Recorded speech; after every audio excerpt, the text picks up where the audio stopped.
It's the Leo full moon. I love Leo energy, very much a big fan. It's probably because Leo is pretty strong in my chart. But first of all, let's talk about full moons, because full moons are a time of completion. It's when the moon is really reflective, it's illuminated. So everything can be seen for what it is. It illuminates everything so you can see the truth. Everything that was hidden or happening behind the scenes is brought into the light. So quite often, because you can see everything clearly, this is a time of completion, of things being finished, a chapter that has ended. So check out where Leo is in your chart, because that's where you could have a chapter closing or having an ending, a finalization on something in your life. And it's happening at roughly 24 degrees, almost 25 degrees in Leo. And this is happening on the 12th of February or the 13th, depending on where you are. So check your time zone. Now, this full moon is in a fire sign, so we know this is going to bring up passion and energy and action. But because it's Leo energy, this is going to invite us to be creative, be playful. It's going to create a tie for us to our inner child. It might also have us feeling very dramatic and very performative, very loving and nurturing. Leos have big hearts. I know a lot of people say that they're a bit egotistical, but they are the most loving people. They are very loyal, very kind, but they're also very prideful. So you don't want to hurt anyone's pride during this time, because that could be an emotional turmoil for us as a collective. It can just be a bit of a trigger point. So during this full moon, people want to be shining. They want to be seen. They want to be seen for their authentic, true self. Because the sun rules Leo, and the sun is all about who you are, your creativity, your life force, your essence, your vitality. And the sun is actually opposite this full moon in Aquarius. So that is what a full moon is. The sun will be in Aquarius, which is the sister sign, and the moon will be in Leo, opposite.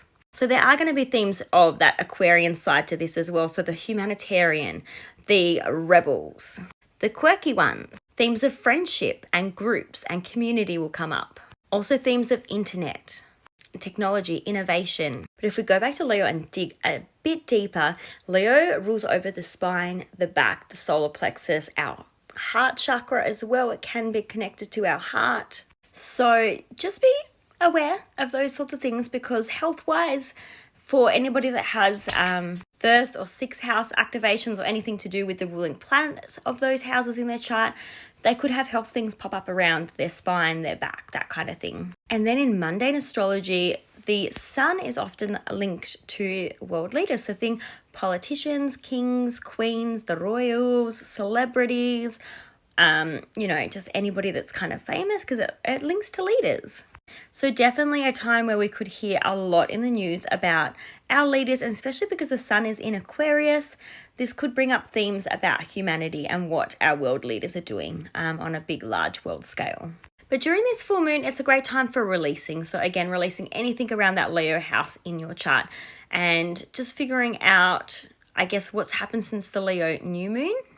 Now that was back in July, August. So think about what was happening around that time with the last new moon, because that started things off for you. It was the start of this new chapter. This full moon's bringing that to an end. It's closing it off. So you've done a lot of growing. You've done a lot there. So it's time to release and ask yourself some big questions. Think back about your power and how you've been a leader. Think about how you've been creative and you've shown up, how you shine and give your energy to people. Think about all of that and what's happened over the last few months with that since the new moon. Have you given too much of your energy and your creative life force away to people? Have you dimmed your light? Have you been too bright? Have you been too much, too extroverted? Is there some inner child healing that you need to do? Do you need to be more playful? And creativity shows up in many ways. We create all the time in many different ways. It doesn't have to be creating this big, beautiful, elaborate bit of artwork.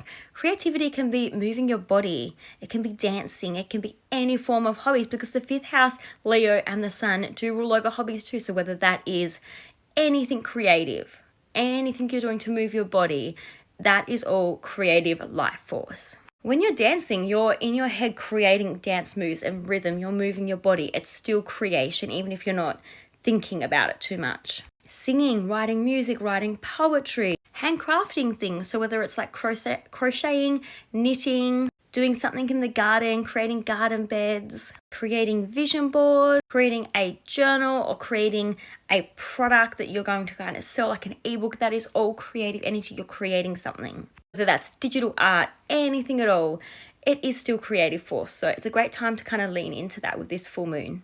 I'll personally be spending my time on my hobbies, most likely probably in the garden, and creating more of the ebooks that I'm doing at the moment. I've been really enjoying writing, like on Substack, Patreon, so definitely check out my pages because I share a lot of information on there. I also do one-on-one readings for astrology, so definitely look at my information below and reach out if you'd like a reading. But before we finish up, we do need to talk about some other things. So there is a square to Uranus with this full moon, and Uranus is actually the modern ruling planet of Aquarius, which is the sister sign, which is where the sun is. So it's a really important part of this story. Now, when we're talking about squares, this is tension and challenges and things that make us feel a little bit uneasy, and they feel hard. And that's okay, because we need this energy to drive us forward and make changes. If everything was just easy and harmonious in our life, we wouldn't make changes and fix things and move and grow and transform. But with this square to Uranus, this can be big, shocking events. It can be earthquakes because it's Taurus energy. So Uranus is in Taurus at 23 degrees. So things to do with earthquakes. Anything where the earth is like moving or sliding, any of that kind of energy for natural weather disasters. It can also be volatility with money and income and banks, so cryptocurrency, all that kind of stuff, because Taurus rules over money and banks and our food as well, and water, our resources. So all of those sorts of things, farming, agriculture. We might hear a lot about this in the news at the moment globally. Because Uranus is shocks, it's unexpected changes, it's surprises, it's chaos, it's that electrifying energy.